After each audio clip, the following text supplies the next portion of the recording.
distinguished members of the Board of Regents and the Board of Trustees, distinguished members of the faculty, staff, students of the college, and the student of the School of Theology, other distinguished guests. Thank you. Thank you very much. It's my great honor to be here and receive this very special recognition. I'm truly humbled and grateful. It's so nice to be back home with all of you. I first came to the mountain in summer 1995 as a transfer student from Beijing, China. Before coming to Sewanee, I had spent all my school years studying mathematics and eventually made it to China's national team for the 1992 Mathematical Olympics. Unfortunately, I was finished number 8. The first top 6 students went to Moscow that year and all won gold medals. When I made it to Sewanee, I had no idea about what a liberal arts education could offer. Today, I can say for sure, a liberal arts education is key for someone who wishes to develop into a full person, someone who can appreciate the world better and also shoulder key responsibilities that an increasingly challenging world demands. The courses I took in Shakespeare, fine art, music helped me tremendously when I later on became a venture capitalist and an entrepreneur. I started to invest in early-stage companies in 2003 when there were very few VC firms in China. My job was to figure out whether a startup company could become giant 10 years down the road. When I founded Credit Ease in 2006, my job was to grow it from 0 to great with very limited resources. What makes a company great? I do not think it's business model.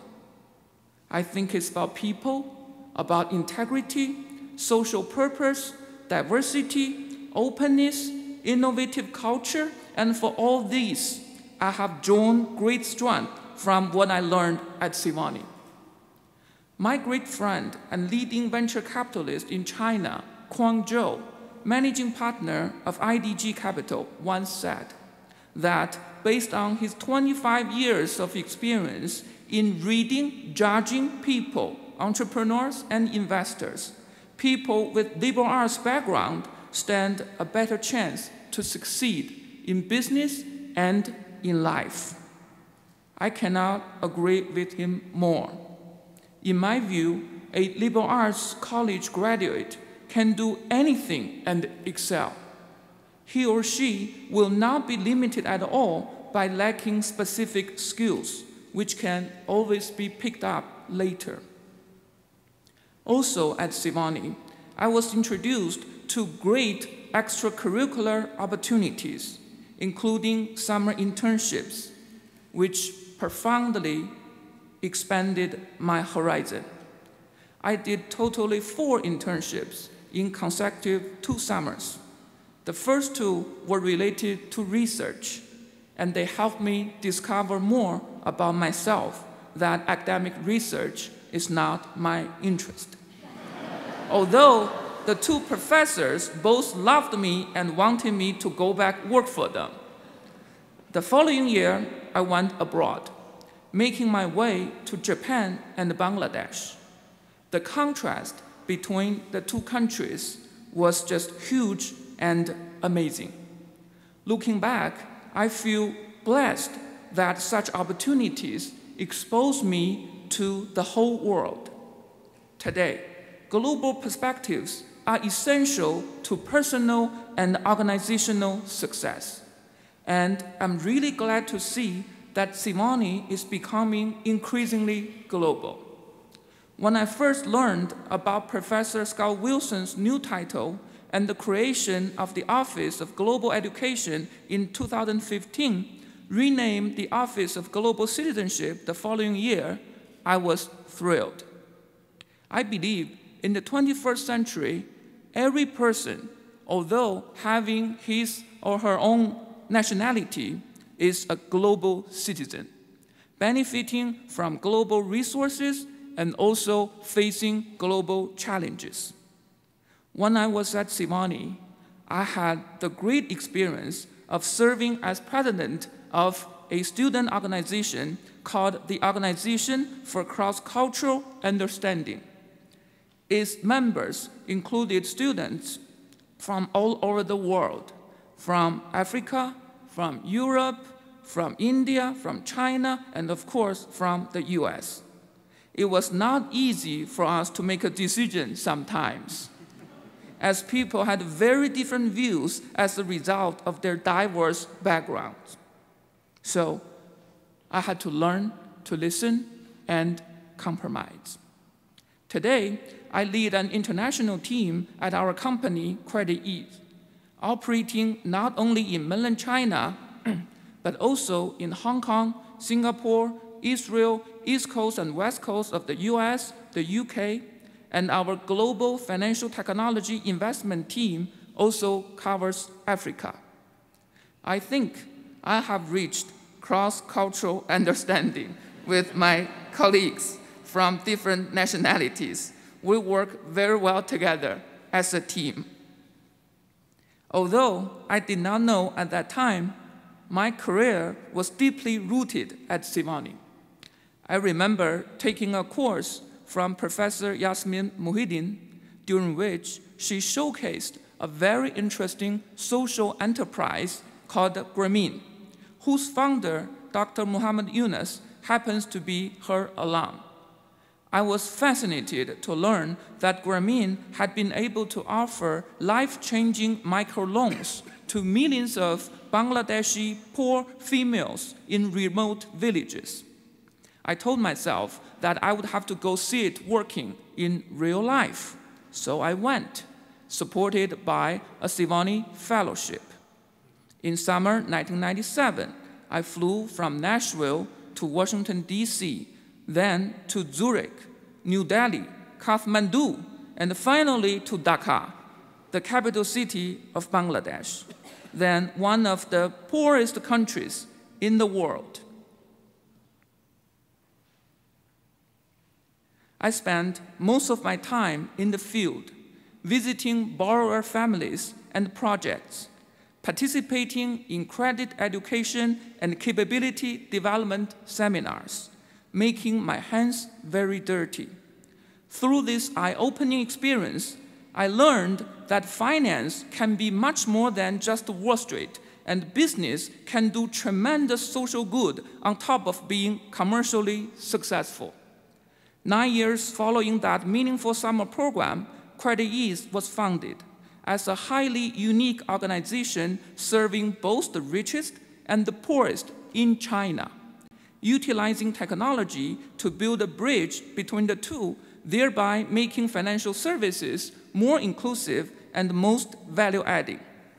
Today, we've made possible for philanthropic investors to lend through our digital platform as little as 100 RMB, or about $15, to a rural poor female entrepreneur who needs to borrow for about a few $100s for her agricultural project. The investor can see all the projects and entrepreneurs out there and choose from them the ones that meet his personal criteria. 1 year later, he will have his money back. As a result of our industry-leading risk management capability, we've had 0 default in 9 years since the program's inception. The investor can then lend it out again to different people. Also today, we've made it possible for a wealthy investor high net worth individual, most likely a successful entrepreneur in traditional industries like real estate and manufacturing, to invest his wealth in a risk-diversified way into China's new economy startups, doing education, healthcare, AI, big data, and wait for them to become giants 10 years down the road. Both innovations are pioneering in China and have won global and regional top awards for financial innovation. I graduated in 1998 and went to work on Wall Street. That was among the coolest jobs at that time, as the internet boom was well on the way.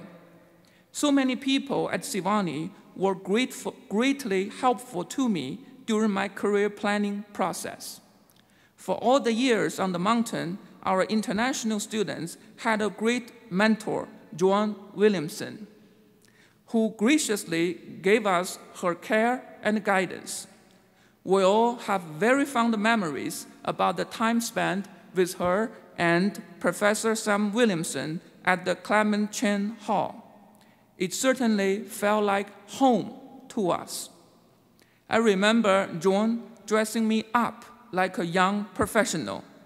Until then, I had had little sense about how I should appear for investment banking interviews. I heavily relied on alumni network as I found my way to Wall Street. All the people I spoke to were kind to me and offered their help. Here, please allow me to say that Sewanee alumni have played key roles in the business community, and it's my view that business and liberal arts can be very complementary. Today, the capability of doing great business is highly relevant to running an NGO or a government agency.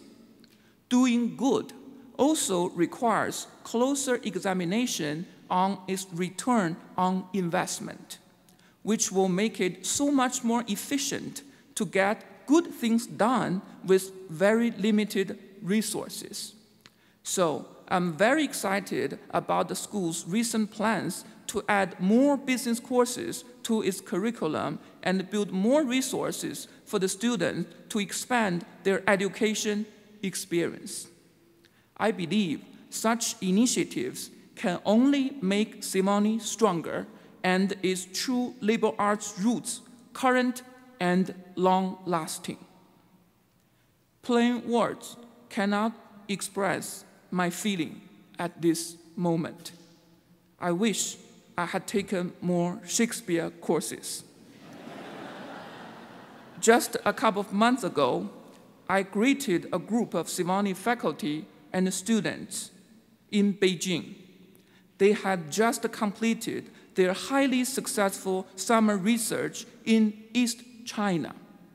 Vice Chancellor John McCardle was also there, and he was greeted with strong enthusiasm by local high school students and parents, like a movie star.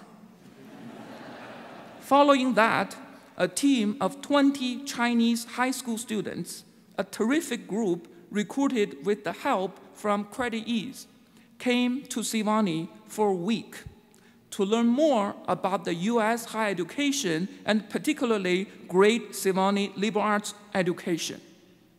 We are together making Sewanee very famous in China and all around the world.